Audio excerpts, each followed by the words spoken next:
Hello dear students, स्वागत करता हूं मैं आप सभी का आपके द नॉलेज वर्ल्ड इंस्टीट्यूट के इस डिजिटल चैनल पे। आज हम क्लास 10th के मॉडल पेपर को सॉल्व करेंगे जो आपका सब्जेक्टिव बेस्ड है ना। इससे पहले की वीडियो में मैं आपका ऑब्जेक्टिव वीडियो बना चुका हूं। ऑब्जेक्टिव क्वेश्चन पेपर के सारा ऑब्जेक्टिव क्वेश्चंस का जो मॉडल पेपर है मैं अपलोड कर चुका हूँ। ठीक है, ये हमारा मॉडल पेपर का जो सेकेंड पार्ट है वो हमारा सब्जेक्टिव से रिलेटेड है। ठीक है, तो चलिए बिना देरी किए हम शुरू करते हैं। जैसे कि देख रहे हैं कि सबसे पहला क्वेश्चन क्या है कि वियना सम्मेलन की मेज़बानी किसने की थी। देखिए इसका आंसर क्या है कि वियना सम्मेलन की जो मेज़बानी है ना ड्यूक मेटरनिक ने की थी। और कब? तो 1815 में। ठीक है, इसलिए 1815 में वियना सम्मेलन की मेज़बानी ड्यूक मेटरनिक ने की। ठीक है, इसको आप आंसर कर लीजिएगा।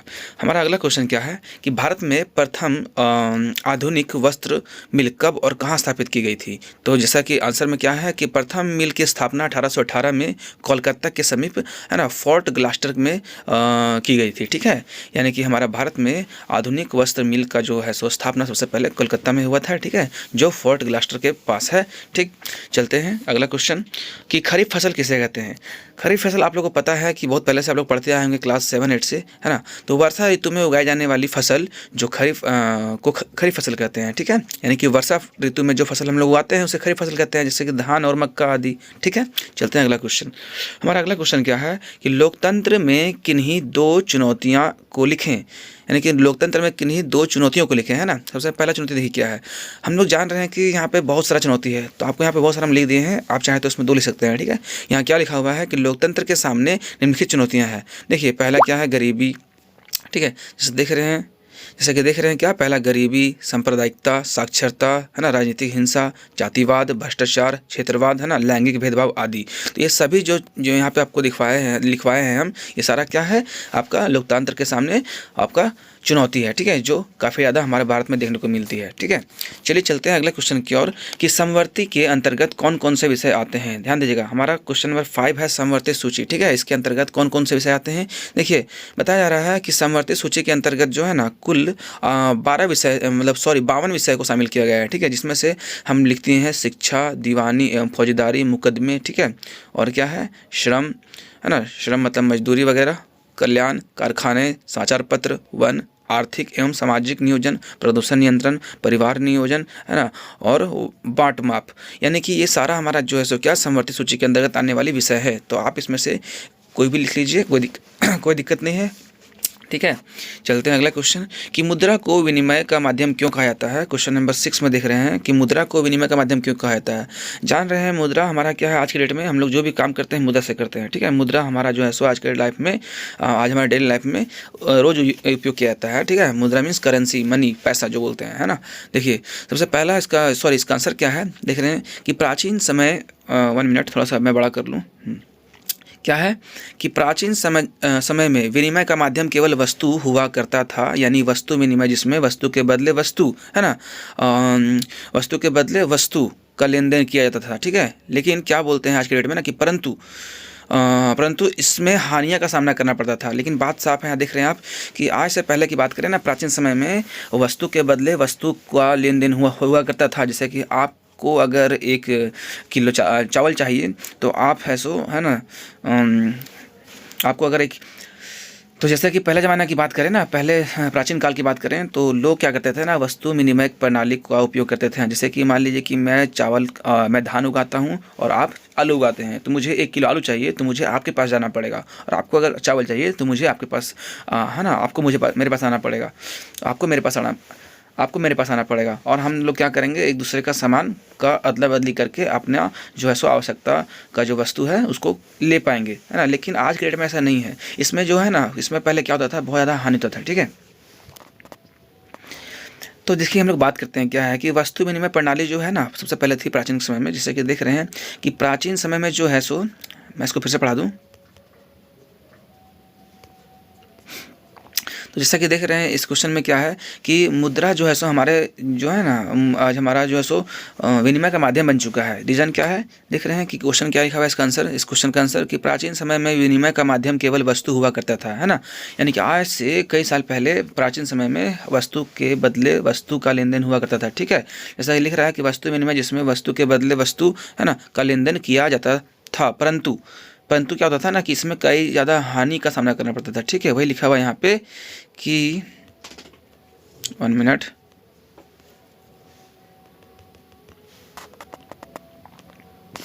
तो जैसा कि देख रहे हैं इसका आंसर, क्या है कि प्राचीन समय में विनिमय का माध्यम केवल वस्तु हुआ करता था। ठीक है, यानी वस्तु विनिमय, जिसमें वस्तु के बदले वस्तु का लेन देन किया जाता था, परंतु इसमें हानियों का सामना करना पड़ता था, है ना।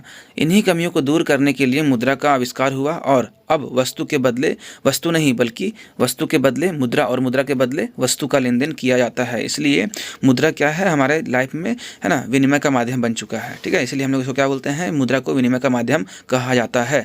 इसलिए हम लोग क्या कहते हैं, वस्तु विनिमय, इसलिए हम लोग कहते हैं विनिमय का माध्यम कौन है, मुद्रा। देख रहे हैं, कहने का मतलब सिंपल सा बात है, आप इसको समझिए, इसको ना रटिए नहीं, समझिए। क्या है कि आज से काफ़ी साल पहले प्राचीन समय में भारत में जो है ना वस्तु विनिमय प्रणाली थी। ठीक है, जैसे कि वस्तु के बदले वस्तु, अगर मैं चावल उगाता हूँ, यानी कि मैं धान उगाता हूँ और आप आलू उगाते हैं और आपको चावल की ज़रूरत है और मुझे आलू की ज़रूरत है, तो मुझे आपके पास जाना पड़ेगा या आपको मेरे पास आना पड़ेगा और हम दोनों क्या करेंगे, एक दूसरे का सामान, है ना, अदला बदली करके अपनी आवश्यकता को पूरा करेंगे। लेकिन आज ऐसा नहीं है ना। पहले के टाइम में क्या था कि अगर आलू का दाम कम है और चावल का दाम ज़्यादा है तो इसमें क्या होता था ना कि इसमें हानि का सामना करना पड़ता था। अगर मान लिया कि आलू 25 रुपये किलो है और चावल 10 रुपये किलो है, ठीक है, आप मुझसे क्या किए कि चावल ले लिए 1 किलो और हम आपसे आलू लिए, तो आलू का दाम कहाँ आपका 10 रुपये किलो था, 25 रुपये किलो चावल था, तो इसमें क्या हुआ ना, अदला बदली के क्षेत्र में मुझे हानि हो गई।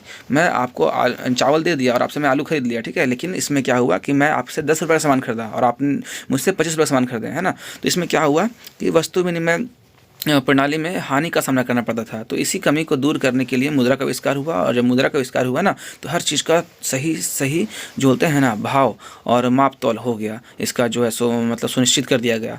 तो इसलिए हम लोग जो है सो आज के डेट में आज वस्तु विनिमय प्रणाली मतलब हम लोग यूज नहीं करते हैं, हम लोग क्या यूज़ करते हैं, मुद्रा विनिमय प्रणाली। ठीक है, यानी कि मुद्रा को विनिमय का माध्यम इसलिए कहा जाता है, हमारे लाइफ में आज के डेट में यही होता है। ठीक है, यानी कि सामान के बदले सामान नहीं, सामान के बदले पैसा, है ना।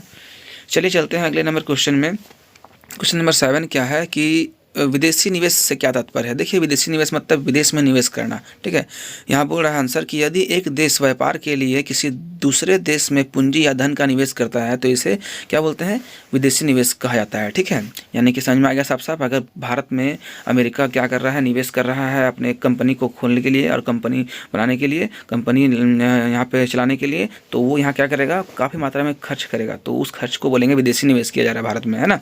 या फिर भारत कहीं और करती है तो बोलेंगे विदेशी निवेश कर रहा है भारत। खैर चलिए अगला क्वेश्चन क्या है, 8 नंबर क्वेश्चन है कि असहयोग आंदोलन में भारतीय द्वारा अपनाए गए विभिन्न तरीकों का उल्लेख कीजिए। देखिए, हमारा क्या हुआ था यहाँ पे असहयोग आंदोलन के समय में, देख रहे हैं इसका आंसर क्या है कि उत्तर में क्या है कि गांधी जी द्वारा चलाए गए असहयोग आंदोलन में भारतीय द्वारा अपनाए गए विभिन्न तरीके निम्नलिखित हैं। जैसे देखिए, पहला क्या है, विदेशी वस्तुओं का बहिष्कार किया गया था। पता है कि जब भारत में असहयोग आंदोलन को चलाया गया तो सबसे पहले क्या हुआ, सारा जितना भी विदेशी वस्तु था अंग्रेज द्वारा बनाया हुआ, है ना, सबका बहिष्कार किया गया। ठीक है, दूसरा क्या किया गया, शराब की दुकानों की पिकेटिंग की गई, है ना, शराब का दुकान में धरना दिया गया, शराब के दुकानों को बंद करवाया गया। ठीक है, बहुत ज़्यादा यहाँ पे मतलब विरोध हुआ था शराब को लेकर के। और तीसरा क्या है, विदेशी कपड़ों को शहर में जलाया गया, है ना, जैसे कि जो भी विदेश के कपड़े बन के आते थे भारत में उसको जलाया गया। ठीक है, विद्यार्थियों ने स्कूल कॉलेज आना छोड़ दिया और शिक्षकों ने वहाँ पढ़ाना छोड़ दिया। यानी कि यहाँ पे जो हमारे भारत के बच्चे थे वो क्या किए, स्कूल कॉलेज आना बंद कर दिए और शिक्षक पढ़ाना छोड़ दिए, है ना। यहाँ बोला गया था कि बहिष्कार करना है, असहयोग आंदोलन चलाना है, अंग्रेज का कोई सपोर्ट नहीं करना है, सहयोग देना ही नहीं है उसको। तो अंग्रेजों का सहयोग नहीं देने के लिए ही इसको बोला गया असहयोग, है ना, कि मतलब असहयोग आंदोलन चलाओ। तो वो सब चीज़ यहाँ पे चलाया गया था। अगला क्या है, इसमें सरकारी नौकरियाँ का बहिष्कार किया गया। जितने भी मतलब यहाँ पे भारतीय नागरिक सरकारी काम कर रहे थे अंग्रेजों के हित में, तो उनका बहिष्कार किया गया सारा नौकरी का। ब्रिटिश अदालतों में वकीलों ने मुकदमा लेना छोड़ दिया, है ना, लड़ना छोड़ दिया। जितना भी हमारे ब्रिटिश हुकूमत में कोर्ट कचहरी थे उसमें सारे भारतीय वकील मुकदमा लड़ने छोड़ दिए, है ना। और क्या है, खादी वस्त्र निर्माण और उत्पादन में बढ़ावा दिया गया। जैसे कि जानते हैं गांधी जी क्या किए थे, चरखा के लिए यहाँ पे बहुत सारे लोगों को यहाँ पे किए थे, मोटिवेट किए, है ना। ये सूती कपड़ा यहाँ बनाना है, सूती वस्त्र उद्योग चलाना है ना, अपना देश का खादी कपड़ा को मतलब बढ़ावा देना है। तो ये सब चीज़ यहाँ पे चलाया गया था। तो यही सारा हमारा असहयोग आंदोलन में उठाया गया कदम था भारत किए लोगों की ओर से। ठीक, चलते हैं क्वेश्चन नंबर 9 क्या है। देखिए, पहले विश्व युद्ध के समय भारत का औद्योगिक उत्पादन क्यों बढ़ गया, है ना। जैसे देख रहे हैं कि जब हमारा फर्स्ट वर्ल्ड वार हुआ था, प्रथम विश्व युद्ध, तो भारत में जो ब्रिटिश गवर्नमेंट थी, ईस्ट इंडिया कंपनी, वो काफ़ी मात्रा में यहाँ से, है ना, सामान का उत्पादन कर रहे थे। जैसे देखिए क्या क्या था उस समय, हमारा क्या लिखा हुआ है कि ब्रिटिश कारखाने सेना की जरूरतों को पूरा करने के लिए जो है ना युद्ध संबंधी उत्पादन में व्यस्त थे। यानी कि जो भी मतलब ब्रिटिश कारखाने जो भी थे, मतलब गवर्नमेंट अंग्रेजों का जो भी मतलब कारखाना था, वो सेना का जरूरत को पूरा करने के लिए, है ना, युद्ध संबंधी सामान को बनाने लगा, है ना। तो इसलिए यहाँ पे भारत में क्या हो गया, भारत में व्यापार के माध्यम से, मतलब भारत में उत्पादन के माध्यम से काफ़ी ज़्यादा यहाँ पे बढ़ोतरी हुआ उत्पादन करने में। ठीक है, दूसरा पॉइंट क्या है कि युद्ध लंबा खिंचा तो भारतीय कारखानों में भी फौजी के लिए जूट की बोरियां, फौजियों के लिए वर्दी, कपड़े, टेंट और चमड़े के जूते, घोड़े व खंजर, है ना, जीन तथा बहुत सारे अन्य सामान बनने लगे। जैसे कि युद्ध काफ़ी लंबा चला था, है ना, तो ये जब विश्व युद्ध जब चल रहा था ना, तो काफ़ी ज़्यादा मात्रा में यहाँ पे लोगों को मतलब वर्दी, कपड़ा, है ना, जो बोलते हैं बोरी वगैरह, टेंट वगैरह, है ना, जूता चमड़ा का जो होता था, चमड़ा का जूता वगैरह, घोड़ा, खंजर आदि जैसे सामान की आवश्यकता ये क्या नाम है आर्मी लोग को पड़ता था। तो इसलिए यहाँ पे जो है सो ब्रिटिश सरकार क्या की, आर्मी लोगों के लिए काफ़ी ज़्यादा मात्रा में ये सारे सामान को, है ना, बनाने लगी और उत्पादन करने लगी। इसलिए भारत में यहाँ पे उत्पादन बढ़ गया। तीसरा मेन पॉइंट क्या, देखिए तीसरा बड़ा पॉइंट क्या है कि नए कारखाने लगाए गए और भी कारखाने लगाए गए। पुराने कारखाने कई पालियों में चलने लगे थे, यानी कि पुराना कारखाना जो चल रहा था ना, उसमें कई सारा शिफ्टिंग बांट दिया गया, लेबर लोग काम करता था, बहुत सारे नए मजदूर को काम पर रखा गया और हर एक को पहले से भी ज़्यादा समय तक काम करना पड़ता था। युद्ध के दौरान औद्योगिक उत्पादन तेजी से बढ़ गया, है ना, या फिर बढ़ा। तेजी से क्यों बढ़ा, समझ में आ गया, क्योंकि इस समय क्या हुआ था कि कारखाने में काफ़ी ज़्यादा मात्रा में काम हो रहा था, और काम हो रहा था तो नया नया कारखाना भी खुल रहा था, और पुराने कारखाने में कई सारे मजदूर काम कर ही रहे थे, लेकिन और भी नए नए मजदूर को यहाँ पे नियुक्त किया गया, क्योंकि काम जो ज़्यादा था, है ना, और युद्ध संबंधी सामान को काफ़ी ज़्यादा बनाने में यहाँ पे ऐसो समय लग रहा था, और इसमें काफ़ी ज़्यादा इनको मुनाफा हो रहा था, इसलिए यहाँ पे उत्पादन बढ़ गया। तो साफ सुथरा बात क्या समझ में आया कि जब प्रथम विश्व युद्ध हुआ तो विश्व युद्ध में लड़ने के लिए औजार, हथियार जो भी है, कपड़ा है, वर्दी है, जूता है, घोड़ा है, खंजर है, ये सभी का उत्पादन करने के लिए जो है सो हमारा ब्रिटिश गवर्नमेंट क्या किया, उत्पादन में, है ना, जोर शोर से क्या किया, अपना ताकत लगा दिया, है ना, उगाने के लिए, उपजाने के लिए, चाहे बोल सकते हैं उत्पादन करने के लिए। ठीक है, इसलिए हमारा जो है सो भारत में उत्पादन बढ़ गया, है ना। कब, तो फर्स्ट वर्ल्ड वार, प्रथम विश्व युद्ध के समय। देखिए अगला क्वेश्चन क्या है कि नवीकरणीय और अनवीकरणीय संसाधन में क्या अंतर है। देखिए बहुत ही अच्छा क्वेश्चन है। नवीकरणीय का मतलब होता है नया करने योग्य, और अनवीकरणीय जिसको हम लोग नया नहीं कर सकते हैं। ठीक है, तो बहुत ही इजी पॉइंट में इसका आंसर लिखा हुआ है, देख रहे हैं क्या लिखा हुआ है, नवीकरण संसाधन और अनवीकरण संसाधन। कि नवीकरण संसाधन को हम लोग कई बार उपयोग कर सकते हैं। ठीक है, नवीकरण संसाधन क्या होता है, इसको हम लोग कई बार उपयोग कर सकते हैं। ठीक है, और अनवीकरण क्या होता है कि जिसका उपयोग हम सिर्फ एक ही बार कर सकते हैं। ठीक है, दूसरा बड़ा पॉइंट क्या है कि नवीकरण संसाधन को, है ना, नवीकरण संसाधन कभी नहीं खत्म होने वाला संसाधन है, यानी कि नवीकरण संसाधन कभी खत्म नहीं हो सकता, जबकि अनवीकरण संसाधन क्या है, एक बार में खत्म हो जाएगा। ठीक है, थर्ड पॉइंट देखिए क्या है कि नवीकरण संसाधन का चक्र चलता रहता है। ठीक है, नवीकरण संसाधन जो है ना रिसाइकलिंग होते रहता है, यानी कि इसको बोल सकते हैं जैसे जल चक्र, जैसे पानी नवीकरण संसाधन है, वो जल चक्र है, यानी कि वर्षा होगा, वो वाष्पन होगा, फिर वर्षा होगा, फिर वाष्पन होगा, यानी कि ये हमारा लगातार जल चक्र चलते रहता है। तो ये क्या है, एक चक्र के थ्रू मतलब ये सो चलते रहता है। ठीक है, और अनवीकरणीय संसाधन का कोई चक्र नहीं होता है, जो एक बार खपत हो गया दोबारा बन के नहीं आएगा, और बनेगा भी तो काफ़ी लंबा समय लगेगा। ठीक है, यहाँ क्या बोल रहा है कि नवीकरण संसाधन का निर्माण, है ना, तुरंत हो जाता है, नवीकरण संसाधन तुरंत बन जाता है। ठीक है, जबकि अनवीकरण संसाधन का निर्माण हजारों वर्ष लग जाता है। बोले ना कि एक बार उपयोग हो जाएगा तो इसको बनने में काफ़ी समय लगेगा। जैसे पेट्रोलियम बनने के लिए जो है ना हजारों लाखों साल चाहिए, और जबकि अगर मान लीजिए अगर आज हवा चला, आज सूर्य होगा तो कल भी सूर्य उगेगा, तो सूर्य इसमें आ जाता है एग्जाम्पल नवीकरणीय, जबकि कोयला अनवीकरणीय। आप इसमें एग्जाम्पल लिख सकते हैं। ठीक है, अगर आपको समझ में आता है तो नवीकरण संसाधन में आ जाएगा क्या, सौर ऊर्जा, पवन ऊर्जा। ठीक है, सौर ऊर्जा, पवन ऊर्जा आदि। ठीक है, और इसमें क्या हो जाएगा, इसमें आ जाएगा कोयला, पेट्रोलियम आदि। ठीक है, कोयला हमारा जो है सो अनवीकरणीय है। ठीक है, और पेट्रोलियम ये सब क्या है, अनवीकरणीय। ठीक, चलते हैं अगले क्वेश्चन की ओर। देखिए दबाव समूह की गतिविधियां लोकतंत्र सरकार में कामकाजों में कैसे उपयोगी होती है। देखिए दबाव समिति क्या होता है समझिए कि दबाव समूहों की गतिविधियां लोकतांत्रिक सरकार के कामकाज में निम्नलिखित प्रकार से उपयोगी होती है। पहला, आंदोलन के माध्यम से आम जनता सरकार को अपनी समस्याओं से अवगत कराती है और कुछ विशेष वर्ग के दबाव में आने से रोकती है। जैसे देखिए, अगर सरकार अगर काम नहीं कर रही है ना, तो ये क्या करते हैं, दबाव समिति चाहे दबाव समूह क्या करते हैं, जनता दबाव समिति द्वारा जो है सो जनता क्या करती है, सरकार पे दबाव डालती है कि हमारे मांग को पूरा कीजिए, है ना। और अगर काम नहीं चल रहा है तो उसके लिए सरकार के प्रति क्या करते हैं, इन लोग आंदोलन करती है। तो वही यहाँ पे बता रहा है कि आंदोलन के माध्यम से आम जनता सरकार को अपनी समस्याओं से अवगत कराती है। अगर जो भी जनता को प्रॉब्लम है, समस्या है, वो समस्या को के प्रति ध्यान खींचने के लिए इन लोग आंदोलन करते हैं। तो दबाव समिति है वो, है ना। दूसरा क्वेश्चन क्या है इसमें, दूसरा पॉइंट क्या है कि दबाव समिति सरकार को निरंकुश होने से रोकता है ना, और लोकतंत्र को मजबूत करते हैं। यानी कि दबाव समिति के कारण ही या दबाव समूह के कारण ही हमारा सरकार जो है सो निरंकुश होने से रुकता है। अगर हम लोग ध्यान नहीं देंगे, हम लोग दबाव नहीं डालेंगे सरकार पे, तो निरंकुश हो जाएगा, ठीक है। उसको अच्छा बुरा का पहचान नहीं रहेगा, सिर्फ अपना वो राज पाठ में व्यस्त रहेगा और आम जनता को भूल जाएगा। तो इसलिए टाइम पे जनता क्या करती है, विरोध करती है सरकार का, और सरकार पे दबाव डालती है ना। कोई भी चीज़ को, कोई भी मतलब जायज़ मांग है उसको पूरा करवाने के लिए। इसलिए यहाँ बताया जा रहा है ये ऑप्शन।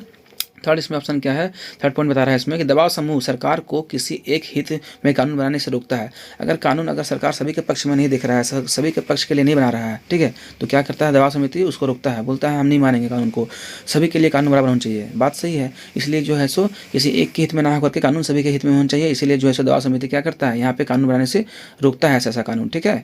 कानून हो तो सभी के लिए, याद रखिएगा। अगला क्वेश्चन क्या है इसमें, एक पॉइंट और लास्ट है इसका, कि ये समाज के विभिन्न समुदाय में संतुलन बनाए रखता है।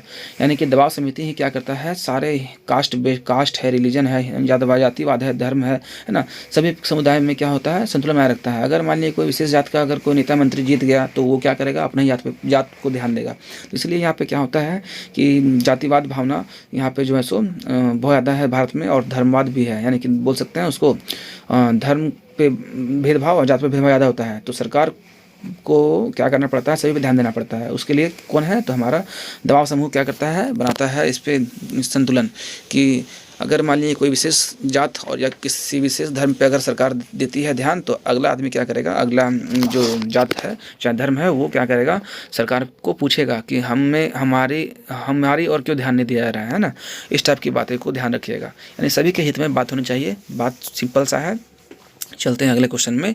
क्या है श्रीलंका के समाज, अगला क्वेश्चन क्या है कि श्रीलंका के समाज में जातीय बनावट की व्याख्या करें। देखिए श्रीलंका में जातीय बनावट कैसी है, यहाँ पे देख रहे हैं क्वेश्चन कि यहाँ पे दे रहा है इसका आंसर कि श्रीलंका एक द्वीप है ना, जो कि तमिलनाडु के दक्षिण तट से कुछ किलोमीटर दूर है, ठीक है। तमिलनाडु के बस कुछ किलोमीटर दूर है ये, और ये एक द्वीप है, ठीक है। जान रहे हैं हमारा ये जो कि हमारा भारत के नीचे है, ठीक है, दक्षिणी भारत में है ये। और इसमें बता रहा है कि श्रीलंका का दूसरा पॉइंट क्या है कि इसकी जनसंख्या लगभग 2 करोड़ है, ठीक है। श्रीलंका में कुल आबादी की बात करें तो करीब 2 करोड़ लोग यहाँ पे हैं, और इसकी जनसंख्या विविध है। यहाँ पे जनसंख्या बहुत ज़्यादा है यहाँ पे, और अलग अलग संप्रदाय है, अलग अलग यहाँ पे समूह है, ठीक है। तो बोल रहा है कि यहाँ का सामाजिक समूह जो है सो मुख्य रूप से सिंहली है एवं तमिल है, यानी कि सिंहली लोग हैं और तमिल लोग हैं, ठीक है। यहाँ पे देखिए, यहाँ पे बताया और चीज़ कि सिंहली बोलने वाले जो लोग हैं ना, यहाँ पे 74% है, और तमिल बोलने वाले लोग कितना है, 18%, ठीक है। ये 2 समुदाय यहाँ पे ज़्यादा मात्रा में पाया जाता है। और श्रीलंका में जो है ना, श्रीलंकाई के मूल जो है सो तमिल 13% है, यानी कि इसमें मूल रूप से 13% ही तमिल है, बाकी सब जो है सो सिंहली है, ठीक है। और बोल रहा है हिंदुस्तानी तमिल जो औपनिवेशिक शासनकाल में बागानों में काम करने के लिए भारत से लाए गए लोग की संतान है, जो कि 5% है, ठीक है। आप देख रहे हैं कि जो तमिलनाडु है हमारा श्रीलंका के जस्ट बगल में है, और इसीलिए जो है सो यहाँ पे जब भारत से जब मजदूर ले जा रहा था वहाँ पे काम करवाने के लिए, तो भारत के बहुत सारे तमिल के लोग थे, है ना। तो वहाँ पे 5% उनका हिस्सा संतान लोग वहाँ पे बस चुके हैं, ठीक है। इसीलिए बता रहा है यहाँ पे कि 5% यहाँ के संतान है, ठीक है, भारतीय तमिल के। अब क्या बोला जा रहा है, श्रीलंकाई मूल के तमिल या उत्तर व पूर्व प्रांत में है ना आबाद हैं, यानी कि उत्तर और पूर्व में इनका लाइफ जो है सो एकदम सही सलामत है। बाकी इधर जो है सो इनमें बहुत ज़्यादा भेदभाव दबाव होता है, ठीक है, बना रहता है। यहाँ पे क्या है, अधिकतर सिंहली भाषा जो है सो बोलने वाले लोग हैं, जो कि बौद्ध है, ठीक है। समझ में आ गया। अगला क्वेश्चन, इसमें अगला ही पॉइंट क्या है कि तमिल भाषी लोग में कुछ हिंदू हैं और कुछ मुसलमान। यहाँ पे कुछ हिंदू और कुछ मुस्लिम दोनों कम्युनिटी के लोग हैं, ठीक है। और नेक्स्ट क्या है कि नेक्स्ट इसमें है श्रीलंका की आबादी में ईसाई 7% है, ठीक है। ईसाई 7% है, जो कि सिंहली व तमिल दोनों भाषाएं बोलते हैं, यानी कि ईसाई जो 7% है वो क्या है, सिंहली और तमिल दोनों भाषा बोलने वाले ईसाई लोग हैं। ठीक है, तो इसी तरह से हम लोग चलते हैं अगले क्वेश्चन की ओर। देखिए ऋण का यहाँ पे क्वेश्चन दे रहा है कि ऋण शर्तों का उल्लेख करें। देखिए जब भी हम लोग लोन लेते हैं तो उसका क्या शर्त होता है। पहला शर्त कि आवश्यक कागजात और प्रमाण पत्र दिखाना। अगर आप लोन लीजिएगा तो आपको आवश्यक कागजात दिखाना पड़ेगा, आपका प्रमाण पत्र दिखाना पड़ेगा कि आपका क्या मतलब डिटेल्स है। ठीक है, दूसरा पॉइंट क्या है, आय प्रमाण पत्र, आपका इनकम सर्टिफिकेट कि आपके परिवार चाहे आप जो है सो कितना इनकम कर पाते हैं सालाना, वो दिखेगा।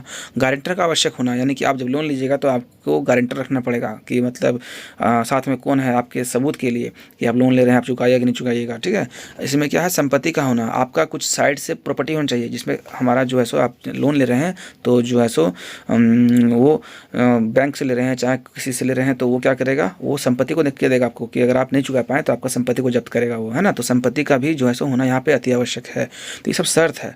ठीक है, चलते हैं हम लोग अगला क्वेश्चन। विश्व व्यापार संगठन के किन्हीं तीन उद्देश्य को लिखें। देखिए विश्व व्यापार संगठन बोले तो इंग्लिश में वर्ल्ड ट्रेड ऑर्गेनाइजेशन। ठीक है, वर्ल्ड ट्रेड ऑर्गेनाइजेशन। ठीक,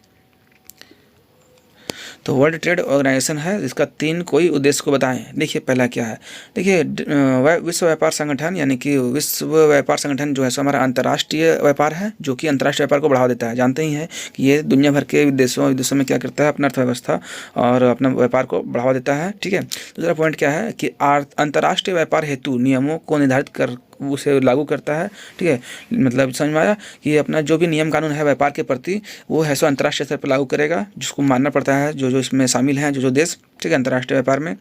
तीसरा क्या है, विकासशील देशों को उनकी व्यापार क्षमता बनाने में मदद करना, यानी कि क्या करता है, जो विकासशील देश है, भारत हो गया और भी देश हैं, तो इस सब देश को क्या करेगा, ये काफ़ी मात्रा में जो है सो सहायता प्रदान करेगा उनको विकसित होने के लिए, उनको आर्थिक उपलब्धियाँ मिलेगा, आर्थिक सहायता मिलेगा ये सब व्यापार करने से।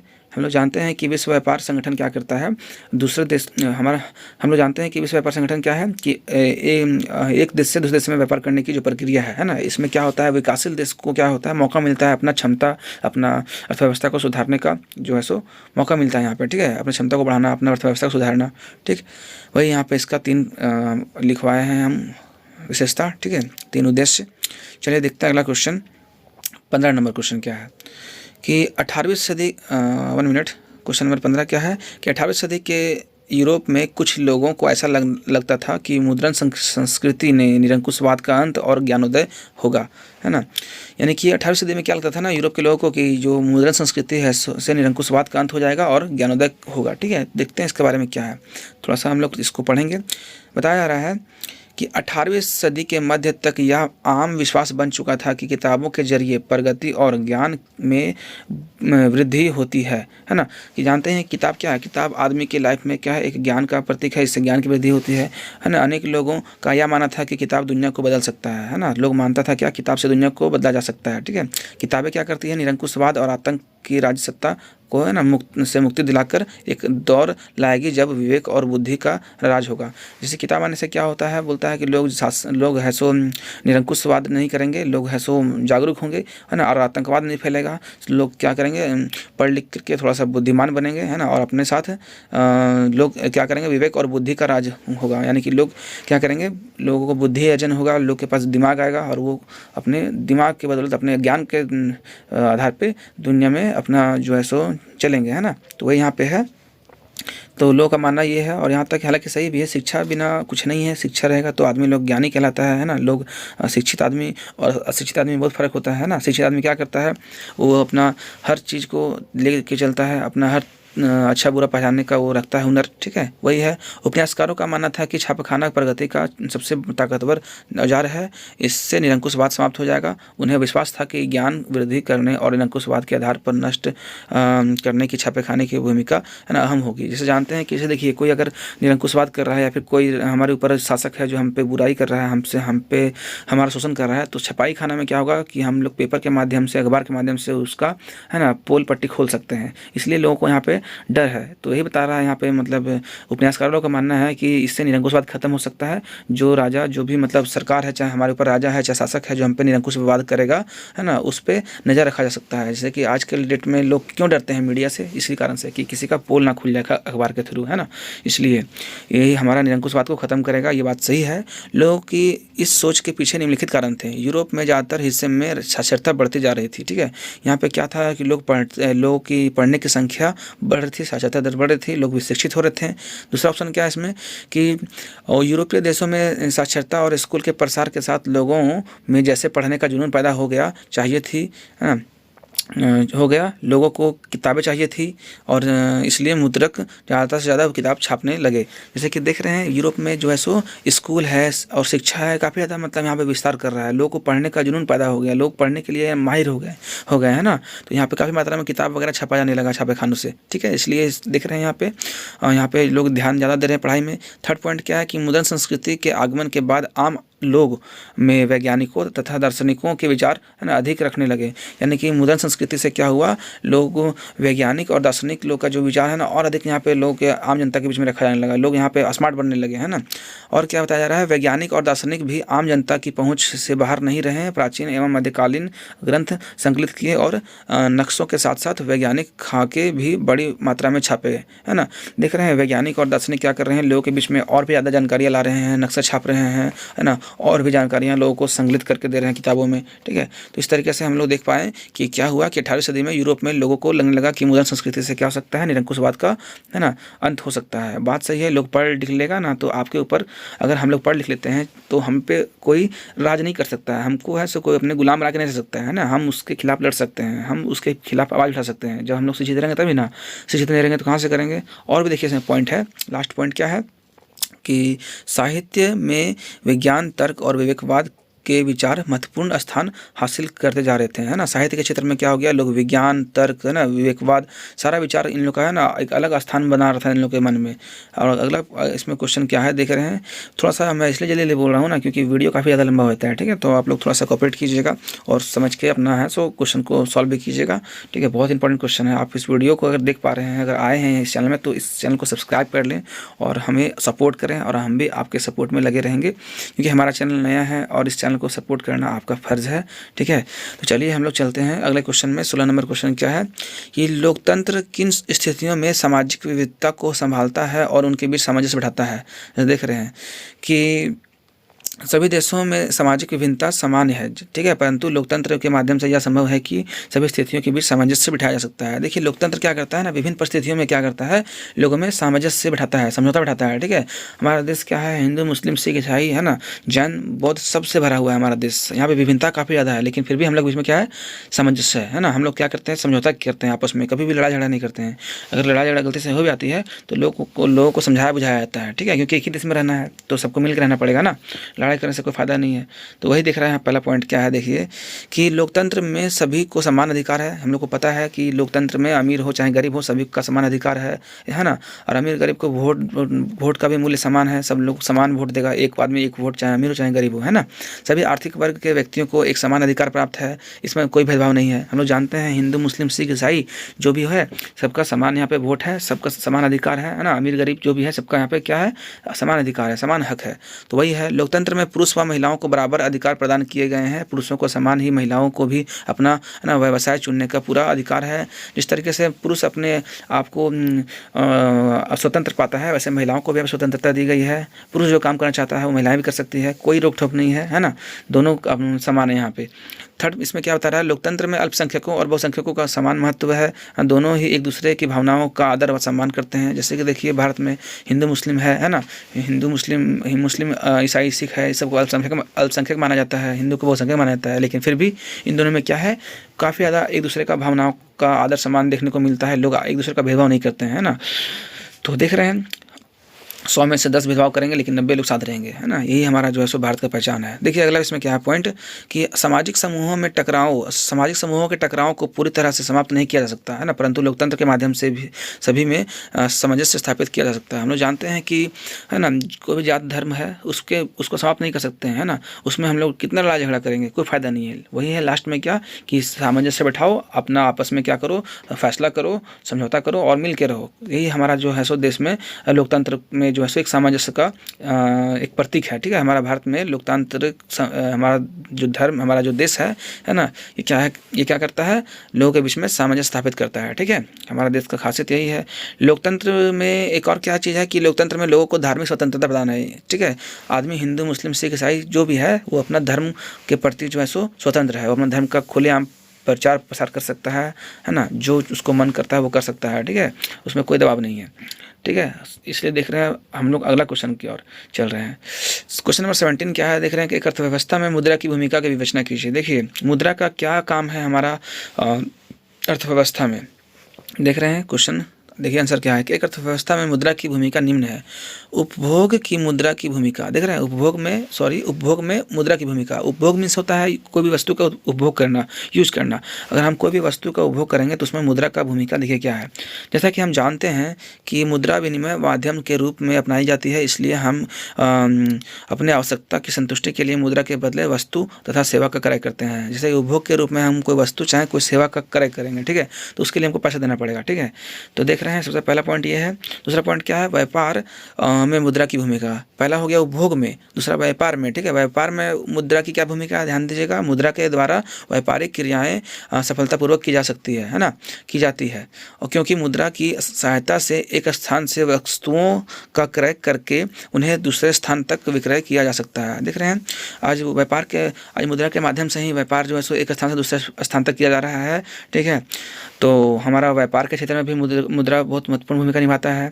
थर्ड पॉइंट क्या है, बजट निर्माण में मुद्रा की भूमिका। देखिए सरकारी व्यय तथा प्राप्ति का माप मुद्रा में किया जाता है। सरकार भी क्या करती है, अपना जो भी बजट तैयार करती है मुद्रा के आधार पर करती है, ठीक है, जिसके द्वारा करों की दर, ऋण पर ब्याज सफलतापूर्वक बनाई जाती है। इसे मुद्रा से ही प्रदर्शित किया जा सकता है, ठीक है, किया जाता है ना। क्या लिखा हुआ है कि मुद्रा से ही प्रदर्शित किया जाता है।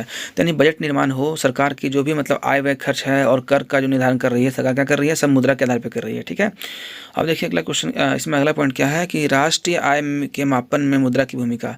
देश की राष्ट्रीय आय की गणना मुद्रा में की जाती है, ठीक है। देश के निवासियों का जीवन स्तर प्रदर्शित करती है। मुद्रा के बिना राष्ट्रीय आय की गणना कठिन है। देख रहे हैं मुद्रा का कितना भूमिका है। हमारा देश का भी जो है सो राष्ट्रीय आय मुद्रा के आधार पे किया जाता है, यानी कि प्रति व्यक्ति आय के आधार पे होता है, जो कि सारा मुद्रा पे डिपेंड है। आदमी लोग सारा मुद्रा पे डिपेंड है। हम लोग जितना भी काम करते हैं आज के डेट में तो हमें जो है सो उसके बदले में मुद्रा मिलता है। मुद्रा मीन्स करेंसी, कोई राशि मिलता है ना, किसी को 10,000, किसी को 5,000, जो जितना जैसा काम करता है वैसा मिलता है। तो वही है। तो मुद्रा का अर्थव्यवस्था के क्षेत्र में हमारा भूमिका कहाँ कहाँ है, तो एक वो है आपका उपभोग में मुद्रा का भूमिका, दूसरा है व्यापार में, तीसरा क्या है बजट निर्माण में, और चौथा क्या है, चौथा हमारा जो है सो राष्ट्रीय आय में है। देख रहे हैं कितना इजी है, एग्जाम में आता है तो सब लिख डालिएगा, ठीक है। चलते हैं अगले क्वेश्चन की ओर। अंतिम क्वेश्चन हमारा है जल दुर्लभता क्या है। अंतिम नहीं है, सॉरी, एक और क्वेश्चन होगा, है ना। चलिए देखते हैं क्वेश्चन नंबर 18 क्या है, जल दुर्लभता क्या है। देख रहे हैं जल दुर्लभता का अर्थ जल की कमी है, ठीक है, याद रखिएगा। जल दुर्लभता मतलब जल का कमी है, ठीक है। तो जल संरक्षण कैसे किया जा सकता है, देख रहे हैं, तो हम लोग पढ़ते हैं। यदि जल का उपयोग आवश्यकता से अधिक किया जाए तो इसकी कमी देखने को मिल सकती है, और ऐसी स्थिति को क्या बोलते हैं हम लोग, जल दुर्लभता, ठीक है, याद रखिएगा। याद हो गया। चलते हैं, देखिए अब हम लोग जल का बचाव या संरक्षण कैसे कर सकते हैं। देखिए बहुत इजी पॉइंट्स मैंने लिखा है कि आपको याद हो जाए। जल संरक्षण के निम्नलिखित उपाय हैं। पहला, अपने घरों में पानी के बेकार में टपकने या रिसने को रोकें। अगर पानी कहीं आपके घर में टपक रहा है, चाहे नल से छूट रहा पानी, है ना, कोई यूज नहीं कर रहा तो उसको बंद कर दे, उसको रोकें, ठीक है। पानी टपक रहा है उसको रोक दें, मतलब उसको बंद कर दें। अब आपको जितनी आवश्यकता हो उतने ही जल का उपयोग करें। अगर आप पानी यूज़ कर चुके हैं तो पानी आपका जितना उपयोग में आया उसके बाद है सो उसको बंद कर दें, नल को, है ना, उससे ज़्यादा मतलब उसको बहने ना दे फालतू में। तीसरा पॉइंट क्या है कि पानी के नलों को इस्तेमाल करके बंद रखें। बात वही है, पानी अगर आपके घर में उपयोग हो चुका है तो नल को खुला ना छोड़ें, नल से पानी निकालने के बाद नल को ऑफ कर दे। कई सारे बच्चे लोग भी क्या करते हैं, स्कूल में पानी वगैरह उपयोग करते हैं और नल को खुला छोड़ देते हैं। तो आप वहाँ भी देखें ना, तो उसको क्या करें, ऑफ कर दें, ठीक है, नल बंद कर दें। मंजन करते समय नल को बंद रखें, ठीक है, और आवश्यकता होने पर ही खोलें। वो तो क्या करता है, ब्रश कर रहा है और बेसन में नल खोल दिया है और ब्रश कर रहा है और पानी फालतू में जा रहा है, तो ऐसा भी ना करें। ब्रश करने के बाद फिर आप नल को ऑन करें, है ना, फिर मुँह धोएं, फिर आप जब ब्रश कर रहे हैं फिर उसको ऑफ कर दें। इस तरीके से अपने पानी को हम लोग क्या कर सकते हैं, बचा सकते हैं, ठीक है। फोर्थ पॉइंट क्या है इसमें कि नहाने 1 2 3 4 ना, फिफ्थ पॉइंट क्या है इसमें कि नहाने के लिए अधिक जल को व्यर्थ ना करें। जैसे देखिए, अगर हम 2 बाल्टी में नहा ले रहे हैं तो 2 बाल्टी यूज करें। ये नहीं कि शौक से है ना 20 बाल्टी उछल रहे हैं, ऐसा नहीं है ना। नहाने के लिए कम से कम, है ना, पानी जितना हो सकता है उतना यूज कीजिए, अधिक पानी व्यर्थ ना कीजिए, क्योंकि वो पानी काफ़ी ज़्यादा महत्वपूर्ण है हमारे लिए, ठीक। चलिए देखते हैं इसमें क्या है। लास्ट पॉइंट है कि ऐसी वॉशिंग मशीन का इस्तेमाल करें जिसमें अधिक जल की खपत ना हो। अगर वॉशिंग मशीन यूज करते हैं तो जिसमें पानी का ज़्यादा खपत ना हो वैसा वॉशिंग मशीन लें, उसका उपयोग करें, जो कि पानी से, है ना, पानी का बचत कराएगा।